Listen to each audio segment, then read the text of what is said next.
Remember how my grandmother used to feel?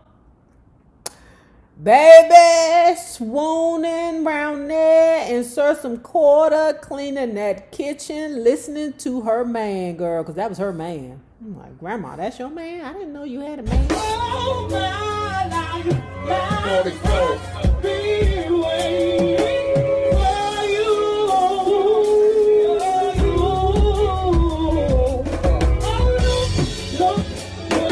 No, how you do.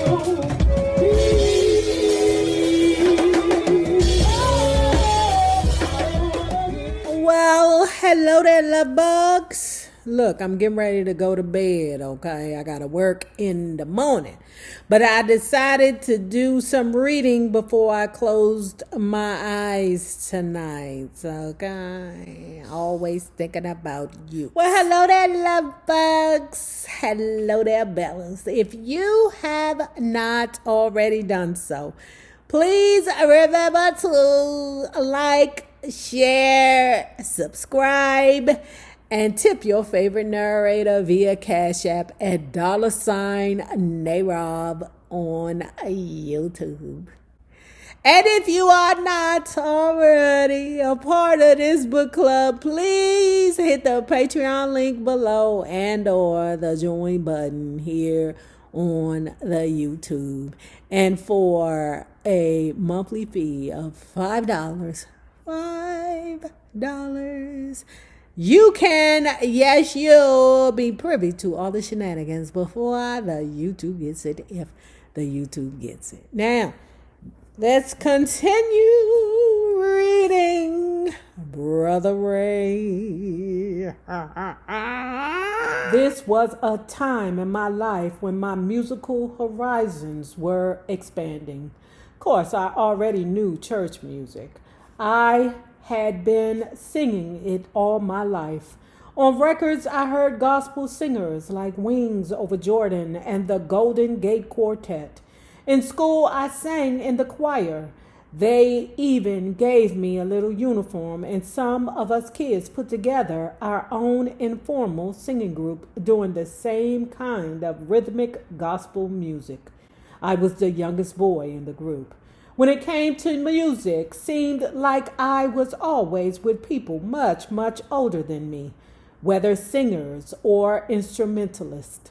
You also have to understand that the South was full of country and Western sounds. Hillbilly music, we called it. And I can't recall a single Saturday night in those days when I didn't listen to the Grand Ole Opry on the radio. I loved Grandpa Jones and those other characters. I could hear what they were doing and appreciate the feeling behind it. Jimmy Rogers, Roy Acuff, Hank Snow, Hank Williams, and later Eddie Arnold. These were singers I listened to all the time. I wasn't fanatical about their music, but I certainly dug it and paid it some mind. At the same time, I didn't lose interest in the big white bands, Dorsey and Miller and Goodman and Cripper and Shaw. And naturally, I knew the black bands, Jay McShann and Jimmy Lunsford, Lucky Millender, Buddy Johnson, Basie, Ellington, and later Billy Eckstein. Art Tatum, as I've said, was Big Papa to all us piano players. But I also had great respect for Earl Father Hines and Teddy Wilson. Nothing escaped me, and I was always trying to imitate the new sounds just to see whether I could do it. Usually I could. But there was one guy who sung and played the piano in a way which changed my life.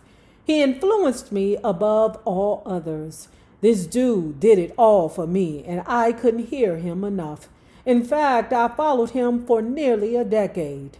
Musically, I walked in his footsteps until I found a stride of my own.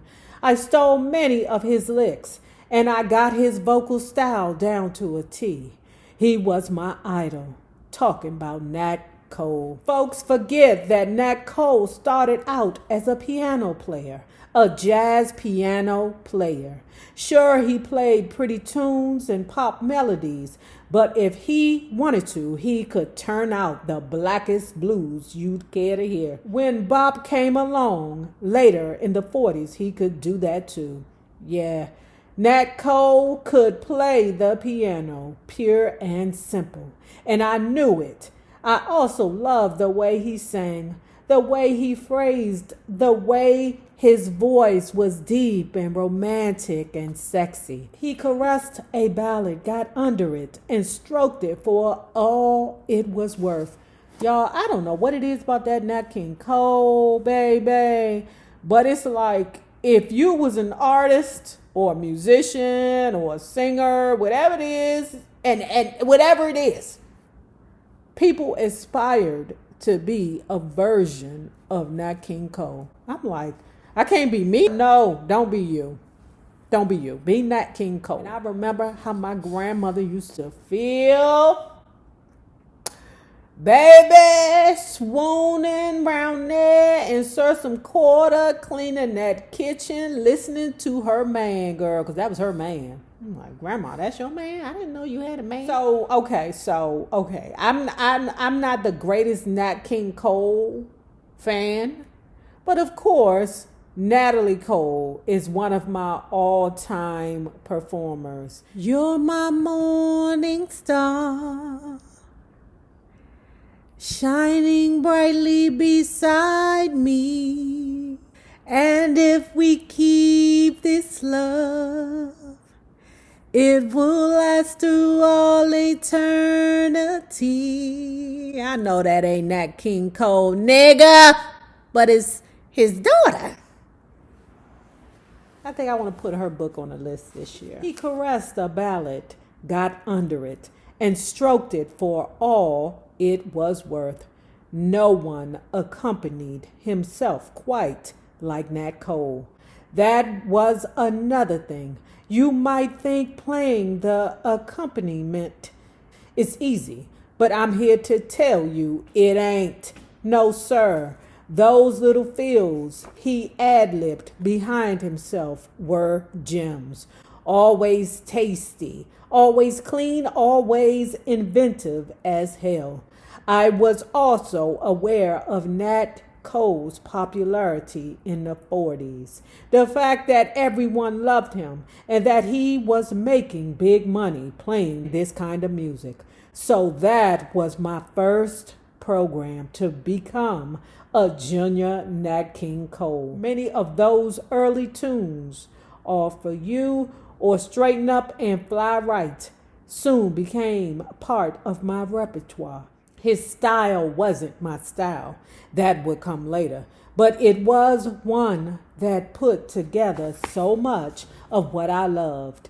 Jazz, improvisation, pretty melodies, hot rhythms, and an occasional taste of the blues. There were other piano players and singers of the school who were powerful influences on me. Charles Brown, for example, in the early part of my career, especially when I was struggling down in Florida. I made many a dollar doing an imitation of his drifting blues. That was a hell of a number. But I don't think anyone quite affected me like Nat Cole. I loved going home for the summers. Mama was there and so was Mary Jane. And when I look back now, it surprises me how quickly I was able to adjust to living in two places. School was one thing. It was September through May.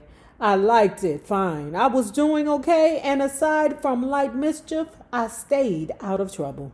But home was something else. It was a place where these two women loved me and cared for me. It was a town where I knew practically everyone, where people, at least in the mind of an 11-year-old, seemed to genuinely care about each other. Sure, the South was full of superstitions and dozens of different forms of segregation, but none of that meant very much to me then. Man, I just liked Greensville. It was where I belonged. The only taste I had of the South's wicked history came from my grandma, my father's mother. She told me stories about the days of slavery. Her name was Margaret Robinson, and she was a big, light-skinned woman. She probably had a white mother or father. I'd guess she had been a slave herself.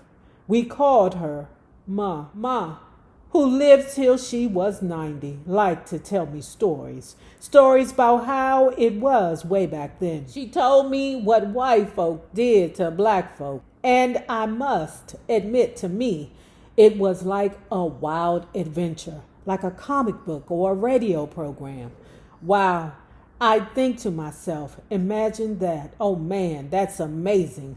Can't remember the stories exactly, but they were about things which happened on the plantations, grapes, and raids against the blacks. They had as much reality for me as a novel about pirates or the tales of Robin Hood. Man, we baby, if he's saying this, and this is generations ago, picture how far removed these young people are now from that reality. Because, I hate to say it, but we're only one or two, let's see, my grandmother, her mother, so we're only, I'm only 3 generations away from slavery.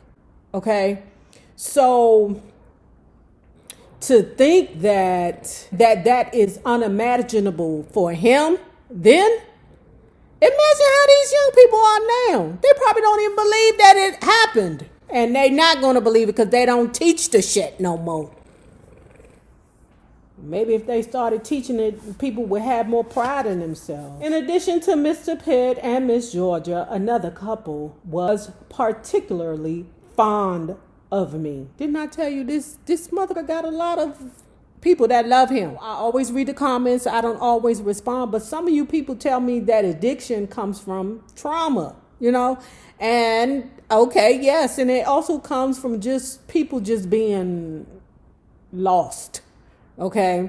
And some people have addictive personalities. If your mammy smoked the crackers, then it's a good chance you might smoke the crackers. You know why I know it's true? Because I be watching Atlanta Street Stories, okay, and this other show with this dude named Ghost, Real Right and Uncut, child. It's a mama and a daughter on there. I don't know their name, but they come from back home in D.C. and they over there in North Carolina, child. They done lost their damn accents. I'm so damn disappointed in them. Not because they smoking the crackers, but because they lost their damn accent. But I know one is named Toya, and I think the other one is, I don't know what they. Anyway, you can have an addictive personality. So people start using drugs for different reasons, and lack of love ain't have nothing to do with him deciding to, tie one off. I'll keep it moving after that. In addition to Mr. Pitt and Miss Georgia, another couple was particularly fond of me. Henry Johnson and his wife, Miss Alice.